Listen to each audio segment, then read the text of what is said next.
নিয়েছি। আজকে করবো এঁচোড় চিংড়ি। চলো দেখে নিই। আমি এঁচোড় কেটে নিয়েছি, এঁচোড়টা বয়েল করতে দিয়েছি। আর যারা নতুন দেখছো অবশ্যই করে আমার চ্যানেলটাকে সাবস্ক্রাইব করে নিই। বেশি বড় না, ছোটো ছোটো চিংড়ি মাছ। দেখো আমি এর মধ্যে কেটে নিয়েছিলাম, তো এখানে বসিয়ে দিয়েছি। এটা একটু বয়েল হবে। এঁচোড়টা বেশি মানে বড় না, কচি এঁচোড়, তার জন্য বয়েল করছি। আগে আমি করেছিলাম তো এরকম বয়েল করে নিইনি, কারণ এঁচোড়টা বড় ছিল। আর এই দেখতে পাচ্ছ চিংড়িটাকে আমি ভালো করে নুন হলুদ মাখিয়ে নেবো, মেখে ভেজে নেব। তো চলো এঁচোড়টাকে আমি বয়েল হোক, ততক্ষণ আমি আলু পেঁয়াজ আর মশলা যা করব আদা রসুন সব কুচিয়ে নিচ্ছি। আমি সব কিছু কেটে নিয়েছি। দেখো এখানে কুচি করে নিয়েছি আদা রসুন, এখানে শুকনো লঙ্কা নিয়েছি, তেজপাতা নিয়েছি। কটা আমি পেস্ট করে নেব। আর পেঁয়াজ কুচি করে নিয়েছি। আর এখানে চিংড়ি মাছটাকে নুন হলুদ আর একটু লঙ্কার গুঁড়ো দিয়ে মেখে ভেজে নিচ্ছি। তো চিংড়ি মাছটা ভাজা হয়ে যাক। আর বয়েলও করে নিয়েছি। দেখো এই দেখো এঁচোড়টাকে বয়েল করে নিয়েছি। এঁচোড়টা আগেই বললাম বেশি বড় ছিল না, কচি, তার জন্য বয়েল করে নিয়েছি। আর এর জন্য আলুও কেটে নিয়েছি।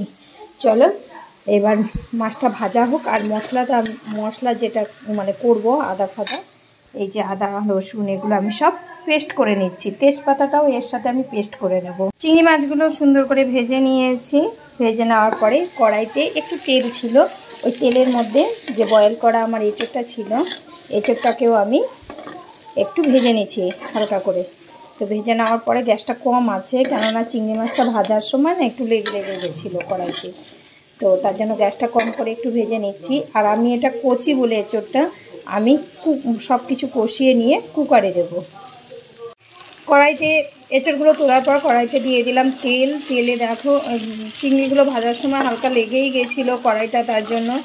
কিন্তু এখন মশলাটা দিলে ঠিক হয়ে যাবে। তো পেঁয়াজগুলো দিয়ে দিলাম তেলের ওপরে, পেঁয়াজ আর একটা গোটা টমেটো দিলাম। এবার আলুটাও দিয়ে দেবো। দেখো আলু কটা কেটে নিয়েছিলাম, আলুটাও দিয়ে দিচ্ছি। আলুটা একটু ভাজা হোক, ভাজা হয়ে যাওয়ার পরে একটু ভাজা হবে, তারপর আমি এতে মশলাটা দিয়ে দেবো। মশলাটা করেছি দেখো অনেকটাই মশলা হয়েছে। তো এঁচোড়ের তরকারিতে একটু মশলাটা একটু বেশি না দিলে ভালো লাগে না, একটু গ্রেভি হলে বেশি ভালো লাগে। তো আর দেখো এই দেখো মশলা অনেকটাই মশলা পরিমাণে হয়ে গেছে। তো মশলাটা দেবো, এটা ভেজে নিই। তারপরে মশলাটা দিয়ে দিয়েছি। দিয়ে দেওয়ার পরে দেখো অনেকটাই মশলা হয়েছে। এবার আমি দিয়ে দেবো এর মধ্যে নুন হলুদ, আর নুন দেবো হলুদ দেবো, লঙ্কার গুঁড়ো দেবো না, কেননা শুকনো লঙ্কা দিয়েছি।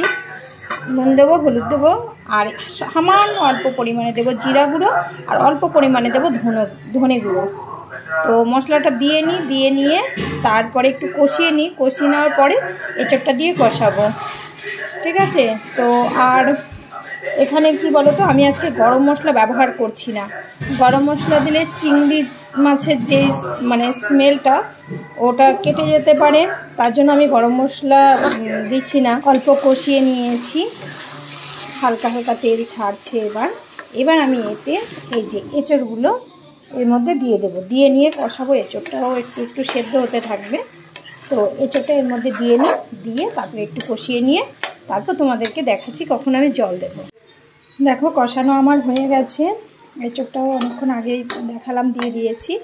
এবার আমি এর মধ্যে দিয়ে দেবো এই যে চিংড়ি মাছগুলো দিয়ে দিলাম। এবার একটু নেড়ে নিয়ে তারপর আমি কুকারে দেব। কুকারে দেওয়ার পরে কড়াই থেকে কুকারে তুলবো, এখনই জল না দিয়ে। তারপরে কুকারে তোলার পরে কড়াইতে জল দিয়ে জলটা গরম করে তবে আমি কুকারে দেব। তো দিয়ে নিয়ে আমি তারপর তোমাদেরকে দেখো। রেডি আমার এঁচোড় চিংড়ি। কালারটা হয়েছে কত সুন্দর দেখতে হয়েছে। তো নামিয়ে নিয়েছি আমি কুকার থেকে। দুঃখের বিষয় আমি খাবো না, সবাই খাবে। তো এইভাবে তোমরা বাড়িতে তৈরি করে খেয়ে দেখবে, খুবই টেস্টি। আর আশা করি ভিডিওটা ভালো লাগলে অবশ্যই লাইক করবে, কমেন্ট করবে। আর পাশে থাকা বেল আইকনটি ক্লিক করে দেবে। যারা নতুন আছো সাবস্ক্রাইব করে নেবে, ঠিক আছে? আজকের মতো এতটাই। আবার দেখা হবে সামনে নতুন অন্য কোনো ভিডিওতে। ততক্ষণ পর্যন্ত সবাই ভালো থেকো, সুস্থ থেকো, অনেক হ্যাপি থেকো।